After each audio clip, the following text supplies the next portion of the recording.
நான் உங்கள் சிப்பிப்பாறை ஜோதிட அரசு ஆதிராகவன் செய்வாளர். மிருகசீரிட நட்சத்திரத்தில் போய் பிறந்தவர். மிருகசீரிட நட்சத்திரத்தில் போய் பிறந்தவர்களுக்கு எப்பயுமே புத்திர சோகம் உண்டு. புத்திர சோகம், இந்த புத்திர சோகம் என்ன சொல்றான்னா பெற்ற பிள்ளைகள் கண் முன்னாலே திருந்தாமல் அலையக்கூடிய ஒரு சூழ்நிலையை இந்த மிருகசீரிட நட்சத்திரத்தில் போய் பிறந்தவர்கள் கண் முன்னாலே பார்ப்பாங்க. அப்போ இந்த மிருகசீரிட நட்சத்திரத்தில் போய் பிறந்தவர்கள்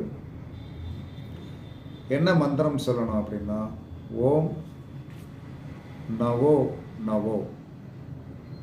ஓ கிடையாது, ஓ வே நவே நவே ரெட்டக்கொம்பு வே. ஓம் நவே துணை எழுத்தும் போடும்.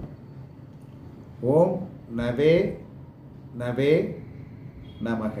ஓம் நவே நவே நவக நமக அப்படின்னு டெய்லி 108 தடவை மந்திரம் சொல்லணும். நீங்கள் என்ன சொன்னால், தானம் செய்ய வேண்டிய பொருள் வெண் சந்தனம், வெள்ளை வஸ்திரம், முல்லைப்பூ, பாயாசம் முதலியவைகளை தானம் செய்ய வேண்டும் அப்படின்னு சொல்லுவோம். நமக்கு இலகுவாக இருக்கக்கூடியது பாயாசம். ஒரு கோவிலில் என்ன சொல்லலான்னா இந்த மிருகசீரிட நட்சத்திரம் ஓடிக்கொண்டு இருக்கும்போது நீங்கள் நினச்சா வீட்டில் இத்தனைக்கான பொங்கலை வச்ச ஒரு டிஃபன் பாக்ஸில் கொண்டு போய் பிள்ளையார் கோயிலில் கொடுத்து என்ன செய்யுங்க, சாமிக்கு வச்சு கும்பிட்டுட்டு வர்றவங்களுக்கு கொடுத்துருங்க அப்படின்னு சொன்னால், பூசாரிக்கு ஒரு 10 ரூபாய் 20 ரூபாய் கொடுத்தாருன்னா அவர் கண்டிப்பாக கொடுத்துருவார். அப்போ இது என்ன நடக்கும், இதனால் என்ன பிரயோஜனம் அப்படின்னா, பிரயோஜனம் கண்டிப்பாக உண்டு. ஏன்னா இது ஆதி காலத்தில் சொல்லப்பட்டுள்ள ஒரு அற்புதமான பரிகாரங்கள்.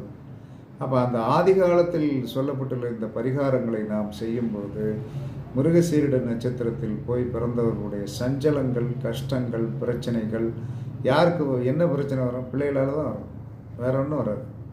அப்போ நீங்கள் என்ன சொல்கிறான்னா இந்த மந்திரத்தை கொஞ்சம் என்ன சொன்னேன்னா, ஓம் நான் போடுங்க, சாதாரண நான் போட்டு வே பக்கத்தில் துணை எழுத்து போட்டுருங்க, அவ்வளோதான். அதை 2 தடவை போட்டு நமக, அவ்வளோதான்.